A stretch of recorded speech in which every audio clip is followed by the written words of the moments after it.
A Brush with Kindness works to eliminate substandard housing by offering affordable exterior home improvements to qualifying low-income homeowners. A Brush with Kindness started back in spring 2011. To date, 76 Brush with Kindness projects has been completed, with an additional 20 scheduled to be completed by the end of the summer. So who's eligible? Homeowners who cannot afford exterior maintenance on their home. Let's hear more about Neighbor to Neighbor. Neighbor to Neighbor is a community-based organization that rose up in the early 90s out of the Walnut Terrace housing project. So everything that we do is grassroots. We come alongside people and we believe the vision's in the neighborhood. So our tagline is building communities of hope, justice, and compassion. Habitat's known for building houses, and so a Brush with Kindness program is really to find homeowners in a community and begin to say, how can we do a little bit of work in a community. On April 11th and 12th, 2014, A Brush with Kindness partnered up with Neighbor to Neighbor along with other sponsors to work on 6 houses off of South Blount Street.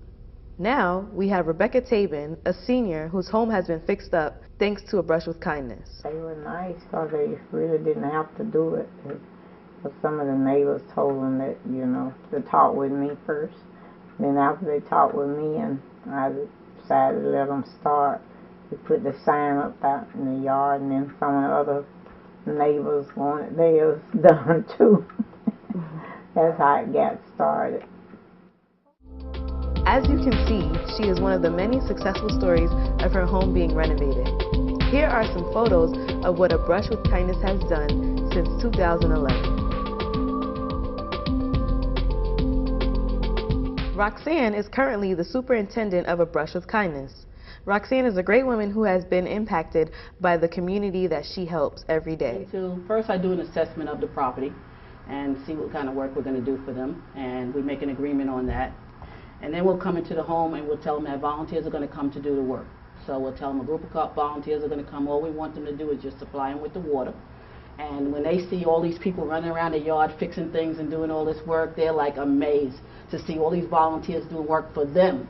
It's like all of this for one person, and they're so happy with that, and it just blesses them. And they start telling their neighbor, and then the neighbor starts telling the neighbor, and then you see somebody else coming out and doing their lawn or raking some leaves because the neighbor's house looks good, and now it looks good. So it's a chain effect, and it works.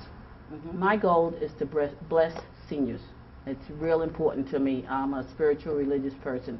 I worked with seniors when I was the superintendent at my church as far as maintenance went, and I dealt with a lot of seniors on that. And now we work with seniors, and I just love working with seniors. Hearing their stories, praying with them, going over their testimonies, and just fellowshipping with the seniors and seeing that someone's not taking advantage of them. A gift for Jesus, what will it be? A gift for him, he died for me. I have decided, I know what it will be. I'll give him my heart, then his face I'll see.